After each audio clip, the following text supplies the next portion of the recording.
In this lesson, we're going to learn another way to graph an equation. This should be the easiest way out of the 3 ways that we learned. So in order to learn how to graph using this method, you're going to have to know the difference between standard form and slope-intercept form. Here are the 2 forms.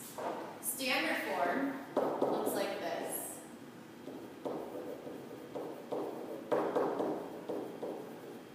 Standard form is where both the x and the y are on the left side of the equal sign. Slope-intercept form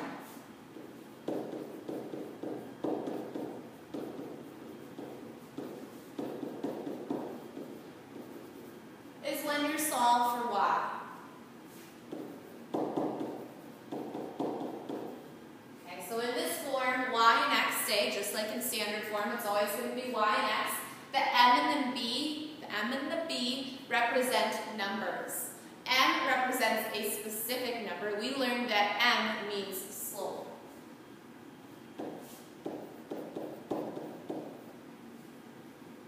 The b also stands for a specific number or a specific place on the graph. The b stands for your y-intercept. Okay, now make the connection. And the last lesson we learned how to graph using intercepts. We had to find the x and the y-intercept when they gave us standard form. And the y-intercept is where the line crosses the y-axis.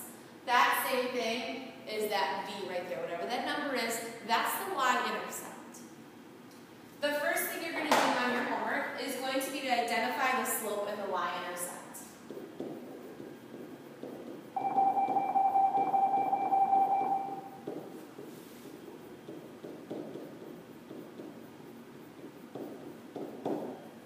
They're going to give you an equation. Y equals 5x minus 3. Your job is going to be to pick out the slope and the y-intercept. 2 things. Sometimes the equation is already going to be in slope-intercept form. It's already going to be solved for y. So all you have to do is write m equals b equals. Our slope is always going to be in front of the x. Your slope will always be attached to the x. So your slope here is a positive 5. The y-intercept is always going to be the number that's by itself. Okay. So let's try another one. Sometimes you're going to have to solve for y by yourself. So the equation might be mixed up. The terms might be in a different order. Y might be by itself still, but maybe it looks like this. It's okay that the 2 terms on this side are switched around, but you have to know that the slope may not always be listed first. The slope is always connected to the x. So this says negative 2 times x, negative 2 is your slope. Always take the sign out in front. Your y-intercept is a positive 3. Take that sign out in front. Okay. Sometimes when they give you an equation, it's not going to be in slope-intercept form. So here we have 3x minus 3y equals 12. Before you can identify the slope or the y-intercept, you need to put it into slope-intercept form. There's no way to figure out what the slope or the y-intercept is when it's in standard form. And you know what? That's why they call this slope-intercept form. Because it has a slope and it has an intercept. Alright, so before we can identify, we need to put this in slope-intercept form. We need to get y by itself. So I'm going to bring the non-y term over to the other side of the equal sign. It's positive, so I subtract. So I get a negative 3y equals, and this is what I was talking about back here. You could say 12 minus 3x. I like to list the x term first. This is a positive 12. But it means the same thing if you put 12 minus 3x. Now I have to get y by itself, so I'm going to divide by a negative 3. You need to split these apart. You cannot leave them like this anymore. So negative 3 divided by negative 3 is a 1. So I could put 1x. 12 divided by negative 3 is negative 4. Now I can identify the slope and the y-intercept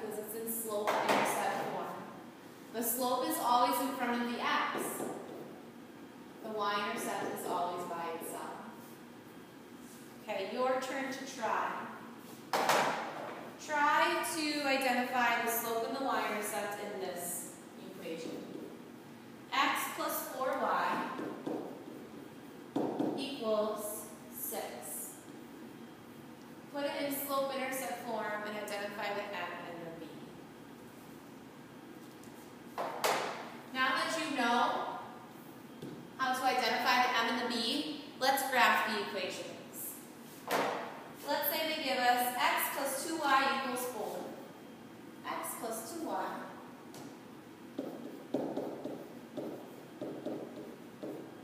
X plus 2y equals 4. In order to graph your slope and your y-intercept, you have to be able to identify them, meaning you have to make sure that the equation is in slope-intercept form first. So our first step is going to be to make sure it's in slope-intercept form.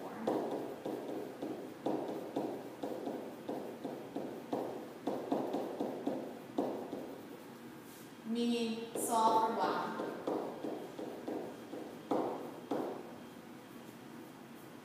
If I want that y to stay on the left side of the equation, I'm going to bring the non-y term over first. This could be 4 minus x, but I like to keep the x term first, so negative x plus 4. On the left side, I'm left with the 2y. They're multiplying, so I'm going to divide. Divide that whole side by 2. This, in front of the x, there's a 1, so I'm thinking of it as negative 1x divided by 2. Negative 1x divided by 2 is a fraction. The x I'm just going to pull out. 4 divided by 2 is 2. Now that this equation is in slope-intercept form, I can identify my slope and my y-intercept.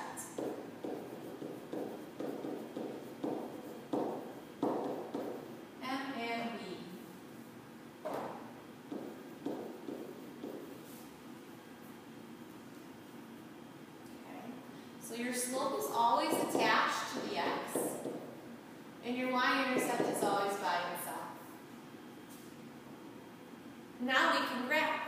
We have enough information to graph because we have an ordered pair. This is an ordered pair. It's where the line crosses the y-axis, and we have directions on how to get to the next ordered pair. The first thing you're going to want to do is to graph your y-intercept. Graph that ordered pair.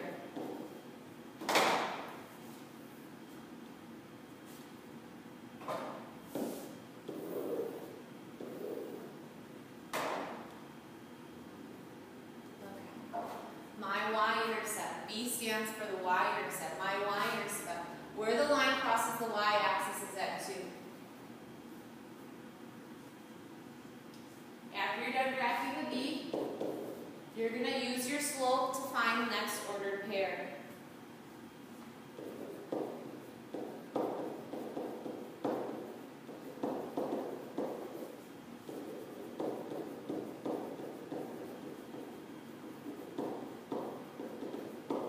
And slope is rise over run. Not rice over run, rise.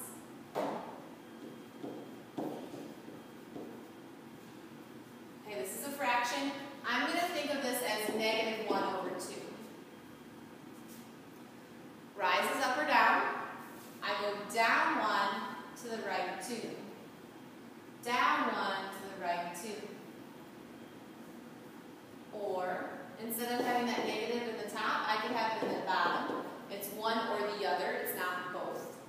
I can go up 1 over 2.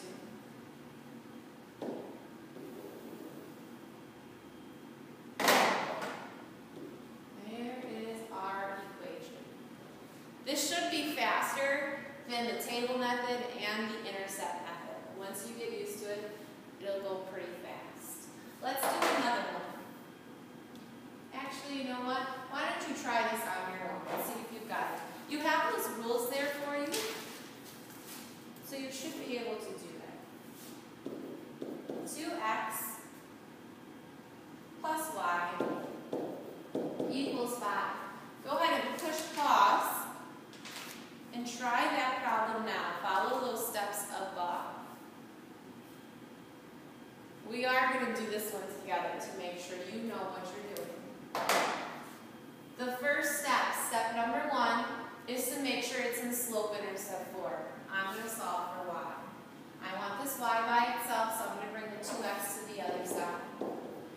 are not like terms, so I cannot combine them. One has an x, one does not. Excuse me. So I can write 5 minus 2x, but I like to list the x first. So I'm going to write negative 2x plus 5. On the left side, this y is by itself. So after we solve for y, step 2 is to identify the m and the b. Your slope is always attached to the x. Your y-intercept is always by itself.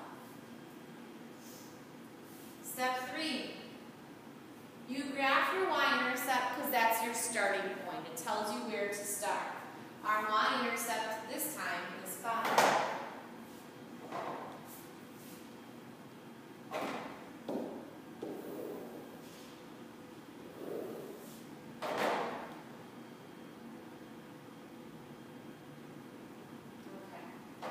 So the y-intercept is where the line crosses the y-axis. This is the y-axis.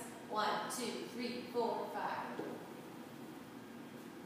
Your last step is to use slope to find more ordered pairs by thinking rise over run. So you have to turn this into a fraction. Rise, it tells us up or down. Rise is up or down. It tells us to go down because it's negative. And then run is a positive 1. Down 2 to the right 1.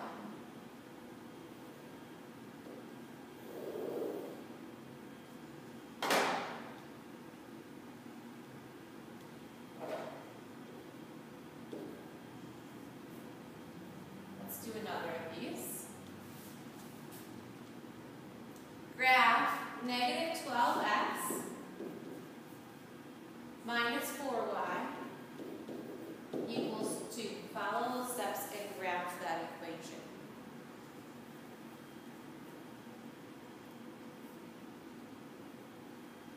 Okay, we have 2 more slides. We're still graphing, but we're going to talk about what happens when you graph two lines and the slope changes. We're going to look at a graph of what happens when the lines are the same except the slope is different. So here I have 2 equations, p equals negative 6t plus 18 and p equals negative 4.5t plus 18. So they're the same equations except the slope is different. Here's our problem. You can use a laser or inkjet printer to print an 18-page report. The laser printer prints 6 pages per minute, and the inkjet printer prints 4.5 pages per minute. The models give you the number of pages p left to print after t minutes. So again, here are the equations. Graph both models in the same coordinate plane, then tell how many minutes are saved by using the laser printer. So let's graph first. We're going to graph both of these on the same coordinate plane. So let's start the laser. The laser's equation is p equals negative 6t plus 18. And you know what? That's already in slope-intercept form. So we can skip step 1 and go to identify the slope and the y-intercept. And if you go ahead and graph those, you know what? I'm going to keep these red. And p equals 18. That way when I graph it, I can keep the 2 separate. Now I'm going to notice that our y-intercept is positive. I'm going to only use the first quadrant because it shouldn't take negative time to print papers, I would assume. I'm also going to go up by 2s.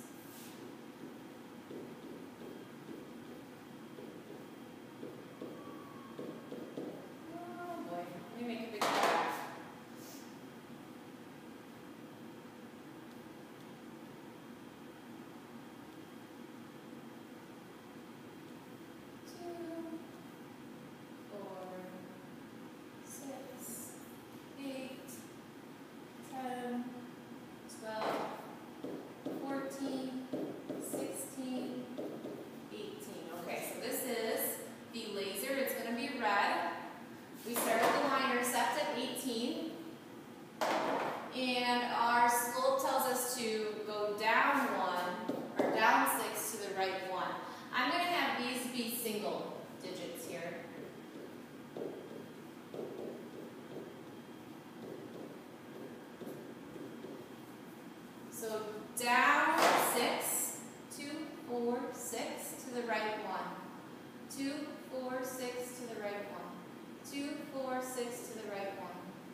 T for time. Time in minutes. And the other thing we have is pages left to print. P was pages left to print.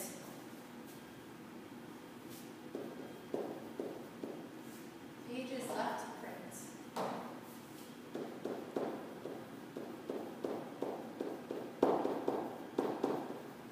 That way we know what the numbers stand for. Okay, so we have the laser. It looks like when the laser printer is done printing, when there is 0 pages left, it took 3 minutes. Let's go ahead and do the inkjet.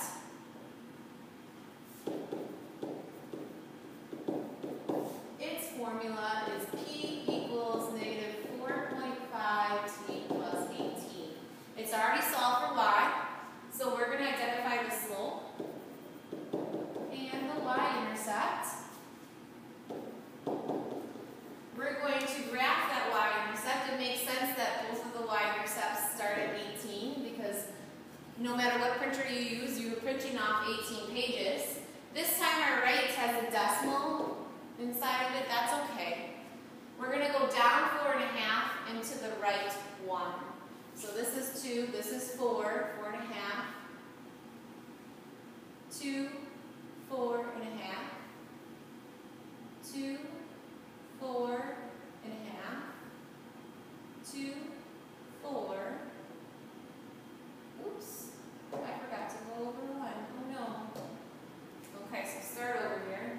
Down 4.5, 2, 4.5 over 1. 2, 4.5 over 1. Down 2.5 over 1.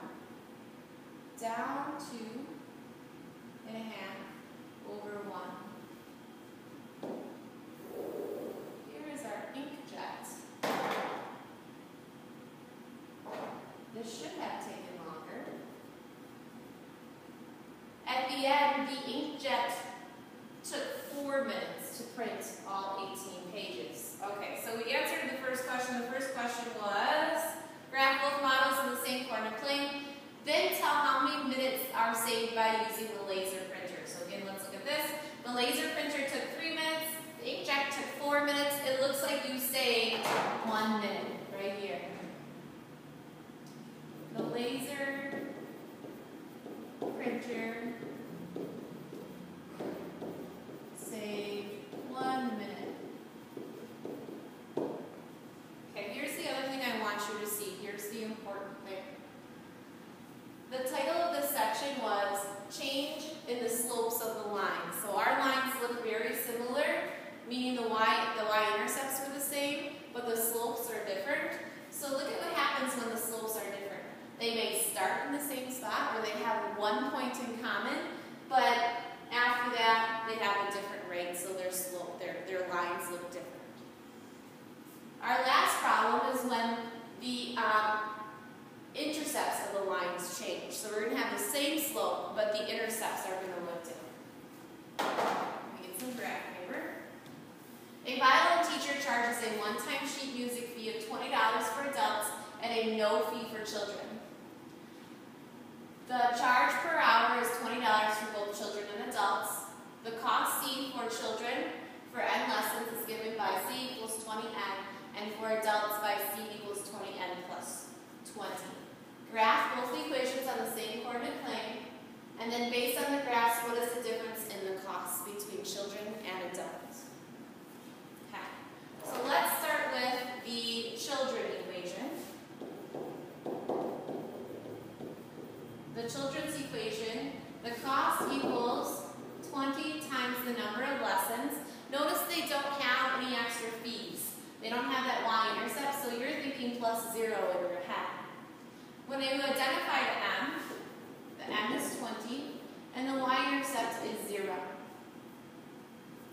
So when I make this graph, oh my, there we go. When I make this graph, I'm going to make this again in the first quadrant, because we're not going to have negatives. Money can be negative, but I guess the number of lessons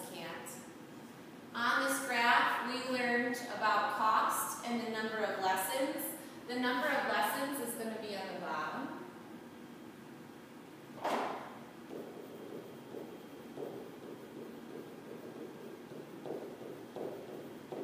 And I'm going to put the cost in dollars on the other side.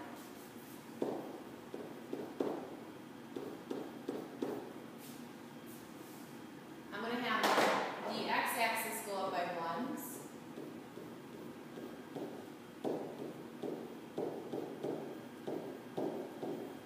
And this is going to grow pretty fast, so I'm going to go up by 20s on the other side.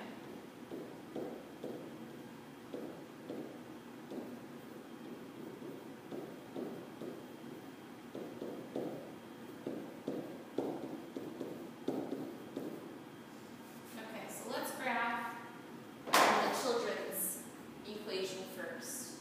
We learned that our y-intercept is 0, so we're going to start at 0. And our slope is 20 over 1. So we're going to rise 20 and we're going to go over 1. Rise 20, go over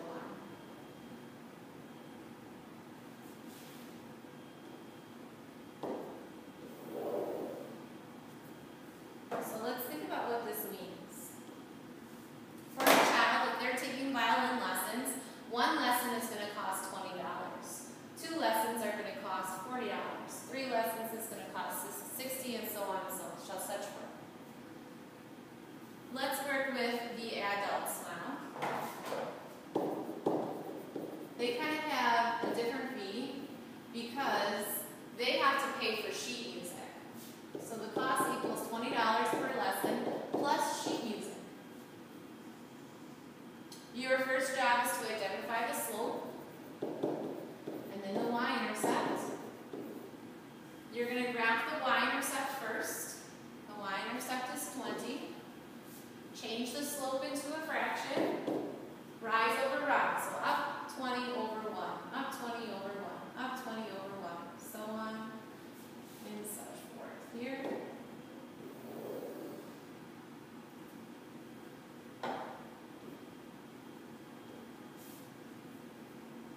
Okay. So if an adult has 1 violin lesson, their cost is $40. If they have 2 violin lessons, their cost is $60. So we made our graph. What is it asking? Based on the graphs, what is the difference in costs? So let's say a child goes the first time, their cost is $20. The first time for an adult is $40. What is the difference between those two? You would subtract, and it's $20. There's a difference from here to here of $20 between an adult and child. Notice that's the same for 2 lessons. If a child has 2 lessons, it's $40, and if an adult has 2 lessons, it's $60. It's still a $20 difference between the two.